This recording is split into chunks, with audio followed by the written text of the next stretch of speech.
holistic to help? No, he believes in the doctors. Okay, would he play frequency music? Right. I don't know if he would.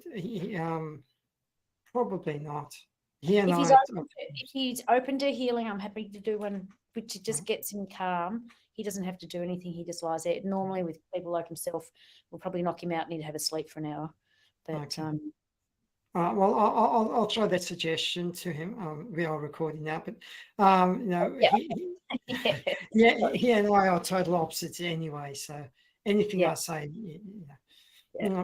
So all right, so everybody heard Sally and I were just having a quick discussion about what were we discussing about people that get sick, and you never know when it's going to happen. So it's important to make sure that you are covered should you be sick. But anyhow, welcome today, Sally. How are you?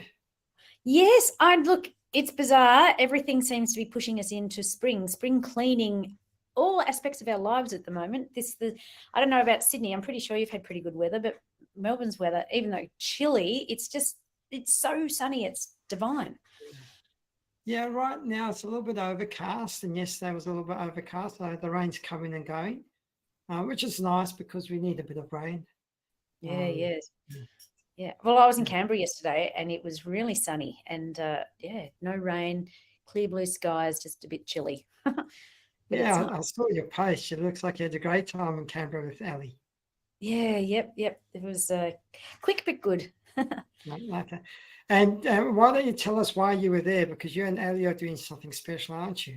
Yeah, so we've just set up a company called Empower Zen Community, and we're launching a 90-day program. Basically, it's called Your Inner Breakthrough, a transformational journey in 90 days to ground, connect, and expand your life. Just to expand your consciousness, it's all about expanding your consciousness to have elevated awareness, inner alignment, and find deeper contentment. Because who doesn't want that in this crazy environment that we live in the world at the moment, this crazy world with everything that's going. We're in a roller coaster. We're in the middle of the washing machine. If you can just sail through with a bit more aligned with some peace and contentment, wow, who doesn't want that? Well, I think that's the trick to life, is to manage the highs and the lows, and just Correct. when you're having a good, when you're on a high, it's great, enjoy it and go with it. When you're on a low, find the quickest way to get out of that low. Yeah, because what goes up must come down, that's absolutely. That's life. And what goes down has to come up. Exactly, which links in very much to our topic today. Yes, which is about fear around money. Yeah. So, and you can feel it, can't you feel it in the outside world at the moment, particularly increasing interest rates, extended cost of living, and there's so much fear. Look, in my world, it falls into two groups right now. We've got those groups that still have the mortgage, and so my mortgage has gone up 25%. Yeah, crazy. Which is an astronomical amount. That's on top of all the other inflation where cost of living. I was speaking to a friend of mine who used to go to Woolworths and he used to buy this frozen fruit for $4. It's now costing $8. So everything's almost doubled in that world as well. So everything's a lot more expensive, and I wish my income had gone up twice as much as well, and I'm working on doing that. But it is a world, especially those people that have a mortgage, I think that they're struggling. And then there's those people that don't have a mortgage, where all of a sudden they're traveling around the world. I've got so many people traveling around the world having a great time. So maybe there's special travel deals, I don't know. Yeah, you mentioned that the other week about how there's the two sides, those that are suffering more and those that are not, or just embracing more opportunities. So, fear around money, it's all about our relationship, isn't it? And it's... Yeah. Well, it reminds me of when you and I first started doing these things, and you were going through a period where you just kept getting bill after bill after bill. And you were going, you didn't know what was happening. And now, do you want to fill us in the rest of that story? What Or was that when I was doing the every week something came in, and then it started escalating to like 10 grand bills, and I just go, it wasn't just one, it was another, and it was another, and I was actually manifesting that in because of my fear of scarcity. Oh, I won't be able to do this, I can't do that, and I was coming from this massive place of lack. And when we workshopped it last year, we thought, well, let's reset your mindset about this. Actually, let's step into some of the gratitude about what the bills are providing. They're providing you with heat. You're lucky enough to have a home, so you've got house insurance, you've got a car, so you've got car insurance. It's the law of attraction, and it's the universe testing us all the time. How are you going to cope with this challenge? What are you going to make out of this? Are you going to be a Pollyanna? Or are you going to be, find the best things out of it, or be a Debbie Downer? Just go and slit your wrists. So it was a big eye opener for me to really just stop and just reset my mindset about it. What is this really doing to me? And what is it providing? And that's why I want to talk about it today, because a lot of people are fixated on the lack part of it. And that's what they're getting back in return. And it's important to identify what this lack is, so that you can actually, and I'm posting a few, I've got 10 fears around money people face. And each one of them has the fear and then a solution that they can do in order to overcome those fears. Like the biggest fear is not having enough money. Many people fear not having enough money to cover the basic needs. That's a big fear. So how do you overcome that fear? Basic needs, right? Well, you've got to peel it back as well, at what is it that you really need? Because also at the end of the day, when we stop and look at it, do we need all the stuff that we think that we need, right? And it's just like we've done a lot of this over the past year, but even looking at what are you paying for? Your subscriptions, do you need them all? And your basic needs at the end of the day, do we need the 10 extra luxuries, or we just need the basic 5, And it's still maintaining a great lifestyle. But I know firsthand, going from being married in a very wealthy situation to then not, my life is richer in many ways because I don't need a lot more of that superficial stuff. It's the intangibles, like good friendships, good communities, good support. It does change your relationship with what you think you need, what's important. But basic needs, it's a shelter, a roof over your head, it's food and water. These are basic needs. But we're living in such a world of excess. And so we get blinded by it all because media is in our faces. Oh, you got to have this, you got to have that. Having just launched into the fashion industry, fad fashion, one of the most wasteful industries in the world. Got to have the latest and greatest, And the other day I saw, hey, you know that one with your clothing, and that's why your research showed was just how much waste there is. So much waste, and so a lot of the vintage stuff is coming back in. So Reeboks are coming back in, and I saw a guy with Reeboks, and I thought, oh my God, we all used to have Reeboks in the 80s or 90s, but now they're refashioned. So it's not just the basic stuff. It has to have that edge to it. Like when flares came back in, then they had to have the modern flares, rather than everything's got an edge to it. It's about making money, or spending money.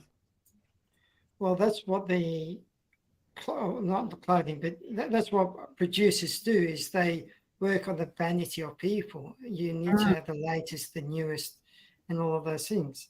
And I was actually speaking to a friend of mine yesterday who's been on social welfare for, 20, 30 years now, but he got an inheritance. And I was his financial advisor for a while.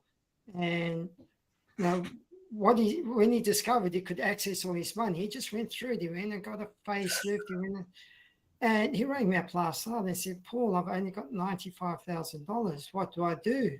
And I'm biting my lips saying, well, maybe you shouldn't have gone and got that face job in Thailand. The excess spending again, right? The excess. And so because he's on welfare, he gets, I think he gets about $300 a week. Right. Yeah. His housing is pretty much paid for because he's in community housing. So I turned around to him and I said, well, we've got this very safe investment where you could get 6.75%, which is a really good return. In an investment that's never lost since it's been open. And it pays monthly in arrears. And I said, yeah, that's going to be about another $400 a month. He goes, no, I can't live on that. I go, well, then you've got to go out and get another job. You've got to cut back. 2 areas you can really cut back in is smoking and drinking. Cut back on those things. The lifestyle stuff, right? Going out to restaurants and lunches, coffees. It's those little things that add up. I think I told you the story when I first split up years ago. I had a girlfriend staying with me, and I would go out and buy her coffees. I don't drink coffee myself, but I was going off to Laurent or one of those nice cafes and getting 4 a day, and it was well over $20. Yes. And I thought part of it was, and I had 4 young kids, and I thought, oh my God, I don't have time for this running around. And I got an Audi coffee machine. And she goes, oh, that's going to taste crap. I'm never going to have that. Anyway, I don't drink coffee, so I had nothing to measure it against. But I'd heard on the grapevine that the Audi machines were good. So I ended up getting the Audi machine. She loved it. And it's like, what is it now? $7 or $8, I think it is, for the capsules, a box of those. I mean, okay, there's more waste there, but so is coffee cups. But anyway, long story short, the coffee was fantastic and could have 4 from home, cost me no more time racing around, but also the cost of it all. So there's things that you can do to scrimp and save. Now, have you heard of this thing called chromatophobia? Chromatophobia. I have not. Okay, so that is an irrational fear of spending money. So this is going the extreme. You get your tired ass. Yeah, I've got that. Hey? Yeah, I've got that. It's extreme, though, extreme. So that, you'll end up eating shit food because it's cheaper than buying healthier food. It's just like, I'm not going to do that because it's going to cost me money. So we all know tight asses, right? And whatever, but this is taking it to the extreme where they're denying themselves because of this irrational fear of spending money. I mean, that's the other side of like, yes, we need to curb our spending, but for those that go too hard, you've got to have a life, right? Not going on holidays or whatever, denying yourself because it's going to cost too much. But your mental health needs balance. Yeah. Well, what's behind that? What's behind that irrational fear of spending? And it comes back to what I said before. It's a fear of not having enough money. And, I know my mother-in-law, she was very, very frugal with the money she had. Yeah. And she had a lot of money when she passed. And she never, I'm not saying she never worked. Now, in the later years, it was all from, the age pension. And they accumulated because she wasn't spending. Wasn't touching it. Yeah. So you might as well enjoy it while you can, but also, my suggestion is try and get some assets that can generate you some income. Passive income, yeah. Income, yeah. And what would you suggest down that line, Paul? Okay, so it depends on where you are right now. Okay, but if you've got a mortgage that's got quite a lump sum in it, right? Yeah. You can start looking. So the latest thing in positively geared housing is NDIS, which is positively geared property, and it's sponsored by the government, and they're going to guarantee you your income and things like that. And your return is up to 14% per annum, right? So if you can buy a property for $1 million, right, that's $140,000 income you get. Yeah, you're going to have to pay tax on that, right? But you also got growth of 7%. Right. So the assets also increasing in value as you go along, right? And if you've got a mortgage, if you've been in a mortgage for 20 years, you might have $1 million, or you might have $1.5 million, especially with the way how the prices of houses have gone up. What's ours? Ours has probably gone up $1 million in almost 10 years. Yeah. Right. So that's something you can look at is an NDIS property like that. And really, what happened was, what your parents taught you and what my parents taught me about money, the rules all changed when they took us off the gold standard. So before the gold standard, saving money was a legitimate strategy. because you got return and it was backed by gold. But Yeah. once we went off the gold standard, money just became a debt instrument. So Yeah. the way to actually get out of the rat race in today's society is to actually accumulate debt, but good debt that will buy you assets that will generate your income. And that's what. So that's what I would suggest. If you don't have that kind of money, if you buy some shares, like I've got some Commonwealth Bank shares, they're $100 today, and their returns $4. So you're getting 4% dividend on those shares, and they'll fluctuate up and down. Yeah. You could go and get a managed fund that will give you a dividend. Well, it used to be 4 times a year. Last year, I only got the one dividend, but you're still getting some income from there. Yeah. So if you put your money, although right now, if you put your money into a term deposit, you could get 5.5% is the best term deposit I've got, which is okay, except for the fact that inflation's probably running at more than 5.5%. So your purchasing power is going backwards. And if you're in equities or property right now, they're kind of like going sideways because the market doesn't know really what's happening.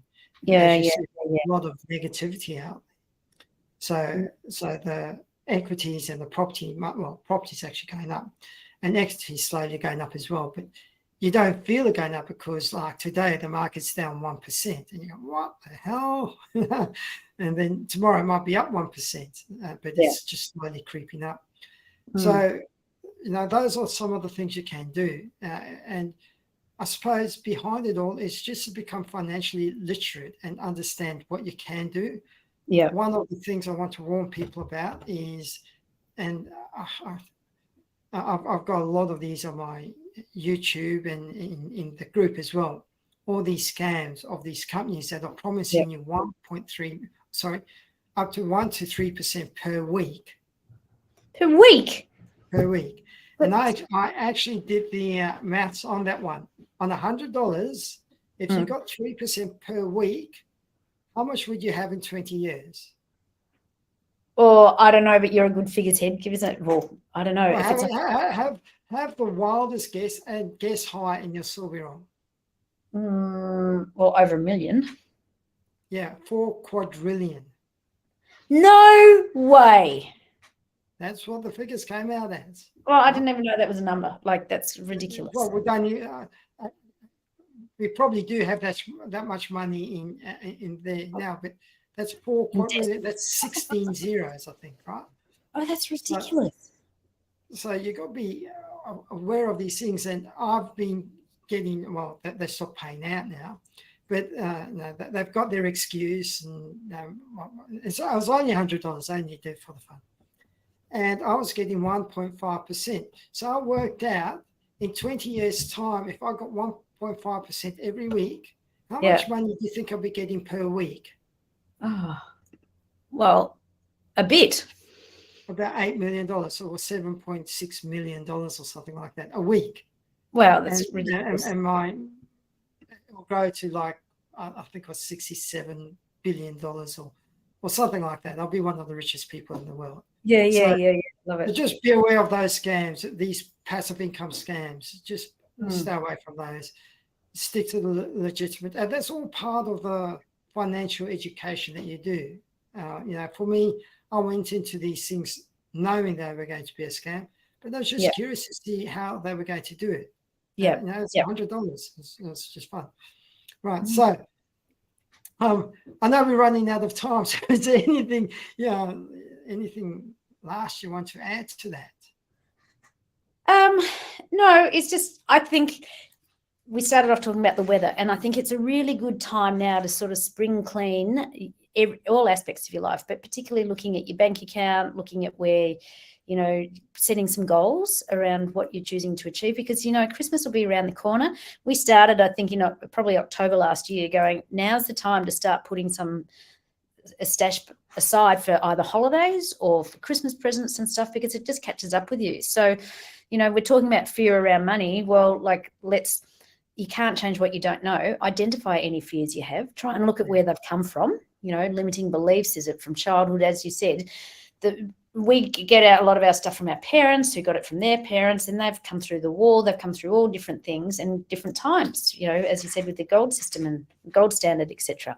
So it's identifying what fears you have and where they've come from, and rewriting some of those old limiting beliefs, and also having a good bit of a stock take in your own backyard of your spending and your habits, and just sort of revisiting that, and just little tweaks. It's always just little tweaks, just little things that can make a big difference. It's like cancelling one of your subscriptions or whatever it is, or not doing so many takeaway coffees, or not having all the, as you said, it's alcohol and it's cigarettes or whatever. For me, it's just lifestyle stuff generally for people. Having a look, do I really need that sort of retail therapy, buying that new outfit? It's just sort of curbing your behaviours. Little things. Yeah, well said. And if there's anyone out there that just doesn't know where to start, go and pick up a good book, right? Think and Grow Rich is a great book. Robert Kiyosaki, Rich Dad Poor Dad, great book.